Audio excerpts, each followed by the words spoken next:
Good evening, dear listener. As the fire gently crackles beside us tonight, I want to take you on a journey. It's a story rooted in one of America's darkest financial moments. But beneath the numbers and suits lies a tale of guilt, mystery, redemption, and the quiet power of grace. It's a true crime wrapped in transformation, with faith running through its spine like fire through a cold hearth. Tonight, I invite you to hear the story of David, a man with everything until everything crumbled. This is the story of what happened in Manhattan in 2008. David was born in 1972 in Bismarck, North Dakota. He was a math prodigy, the kind of kid who solved college-level equations before he could legally drive. His mother was a Sunday school teacher. His father worked the railroads. Faith and discipline ran deep in the Harper home. By 25, David had a Wharton degree and was managing portfolios at one of the top investment banks in New York. By 30, he was the youngest senior partner in his division at Bellingham and Price, headquartered in a sleek glass tower on Broad Street. But with prestige came pressure. From 2005 to early 2008, David had one job: protect and grow his clients' wealth.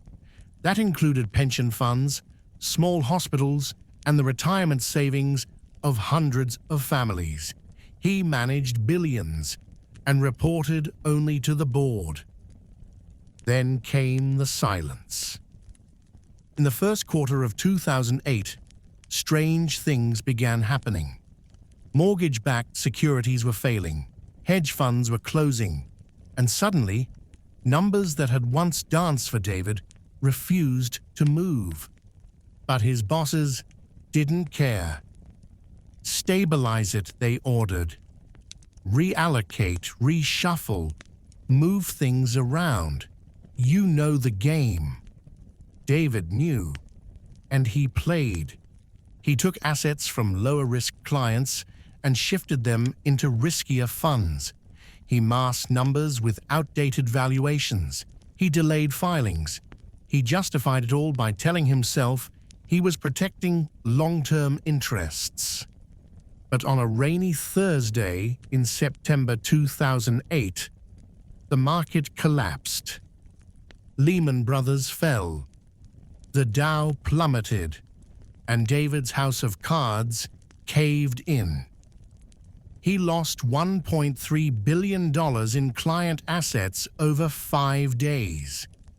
He wasn't the only one, but he was one of the few who had moved client funds without permission to try to save others. The SEC launched an investigation. David vanished. For 2 years, no one knew where he was. Some said he changed his name and moved to Canada. Others whispered about witness protection. But the truth was stranger. David was in Alabama, in a small town called Gadsden, under the name Daniel Reeve, working in the back of a church-run food pantry, living in a single-room apartment above a laundromat, teaching GED math at night in the community center. He'd walked into the Grace Community Church in 2009, asking for a cot and a chance to do some good. No one asked questions. He swept floors, cleaned pews, and every night he prayed hard for forgiveness. In 2010, a volunteer at the pantry, Clara, a retired nurse, noticed his sharp mind. She'd caught him rebalancing the pantry budget in a notebook. "You ever work in finance?" she asked. David paused. "Once, a long time ago." He never lied, but he never gave more than was needed. Clara introduced him to a pastor named Bill. Together, they developed a program to teach financial literacy to low-income families. David taught budgeting, compound interest, and even small-scale investing. People loved him. He kept his past buried.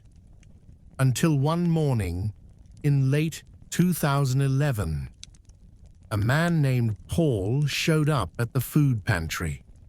He was visiting from New York, helping his sister relocate after a job loss.